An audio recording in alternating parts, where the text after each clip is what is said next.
ನಮಸ್ತೆ. ಇವತ್ತು ನಾನು ಎಲ್ಲಿ ಬಂದಿದ್ದೆ ಗೊತ್ತುಂಟಾ? ಇದು ನಿಮ್ಗೆ ಗೊತ್ತಿರ್ಬೋದು. ಗಂಗೊಳ್ಳಿಯ ಸಿ ವಾಕ್ ರೋಡ್. ಇಲ್ಲಿ ನಾನೀಗ ಸಂಜೆ ಮೇಲೆ ಬಂದಿರುವಂಥದ್ದು ಇದು. ನನಗೆ ಇಲ್ಲಿ ಏನು ಸಮುದ್ರ ಮತ್ತು ನದಿ, ಇದು ಸಮುದ್ರ ನೀರು ಬರ್ತಾ ಇದೆ, ನದಿಗೆ ಸೇರ್ತಾ ಇದೆ. ಈ ಅಲೆಗಳದ್ದು ನೋಡ್ರೆ ಅಲ್ಲಿಗೆ ಬಂದು ನೋಡಿದ್ರೆ ಹೆದರಿಕೆ ಆಗತ್ತೆ, ಆ ರೀತಿ ಇದೆ ಅಲ್ಲಿ. ಅದರದ್ದು ಇದು ನೋಡಿ, ಗರ್ಜನೆ ಹೇಗಿದೆ ನೋಡಿ, ನನಗಂತೂ ಶಾಕ್ ಆಯ್ತಪ್ಪ ನೋಡಿ. ಅಬ್ಬಬ್ಬಬ್ಬಬ್ಬ, ಅಪ್ಪಿತಪ್ಪಿ ಯಾರಾದರೂ ಬಿದ್ದದಿದ್ರೆ ಅಥವಾ ಯಾರಾದರೂ ಬೋಟು ಈ ಈ ಒಂದು ಸಮಯದಲ್ಲಿ, ಅಂದರೆ ಇಲ್ಲಿಗೆ ಇದು ಒಂಥರ ಕ್ಲ್ಯಾಶ್ ಆಗ್ತಾಯಿದೆ ಈ ಲೊಕೇಶನಲ್ಲಿ.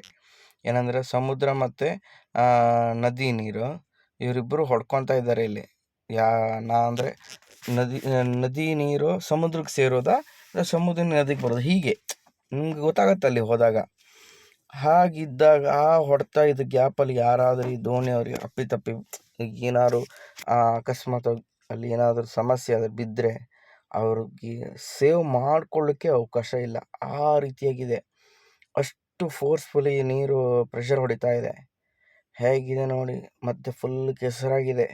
ಕೆಸರಂದ್ರೆ ಆ ಕಡೆ ಘಟ್ಟ ಸೈಡು ಮತ್ತು ನಮ್ಮ ಈ ಕಡೆ ಕಮಲಶಿಲೆ ಆಚೆ ಸೈಡು, ಆಮೇಲೆ ಶೃಂಗೇರಿ ಅಲ್ಲೆಲ್ಲ ಸಿಕ್ಕಾಪಟ್ಟೆ ಮಳೆ ಅಲ್ಲ, ಅದ್ರದ್ದೆಲ್ಲ ನೀರು ಬರುತ್ತೆ ಇಲ್ಲಿಗೆ.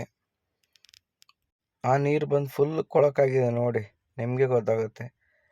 ಸೊ ಯಾರಾದರೂ ಈ ಎಕ್ಸ್ಪೀರಿಯನ್ಸ್ ನೋಡ್ಬೇಕಂದ್ರೆ ಇಲ್ಲಿ ಬನ್ನಿ, ಗಂಗೊಳ್ಳಿ ಸಿ ವಾಕ್ ಹತ್ರ. ಆ ಕಡೆ ನೀವು ನೋಡ್ತಿರ್ಬೋದು, ಅದು ಸಿ ವಾಕ್ ಯಾವ್ದು ಗೊತ್ತಾ? ಕಮೆಂಟಲ್ಲಿ ತಿಳಿಸಿ ನೋಡುವ. ನಿಮ್ಗೆ ಅಲ್ಲಿ ತೋರ್ತಾ ಇದೆ ಒಂದು ಸಿ ವಾಕ್, ಆ ಕಡೆ ಲೆಫ್ಟಲ್ಲಿ ಅಪೋಸಿಟಲ್ಲಿ. ಆಯಿತಾ? ಬಾಯ್. ನನ್ನ ಚಾನಲ್ ಸಬ್ಸ್ಕ್ರೈಬ್ ಮಾಡಿ, ಓಕೆ? ಲೈಕ್ ಮಾಡಿ, ಶೇರ್ ಮಾಡಿ. ಲೋಕಲ್ಸ್ ಯಾರು ಇದ್ದರೆ ಕಮೆಂಟ್ ಮಾಡಿ ತಿಳಿಸಿ. ಬಾಯ್. ಅಲ್ಲಿ ಯಾರು ಫಿಶಿಂಗ್ ಮೀನು ಹಿಡಿತಾ ಇದ್ರೆ ಅವರು ಸಹಿತ ಒಂದು ಕಮೆಂಟಲ್ಲಿ ತಿಳಿಸಿ, ಆಯಿತಾ?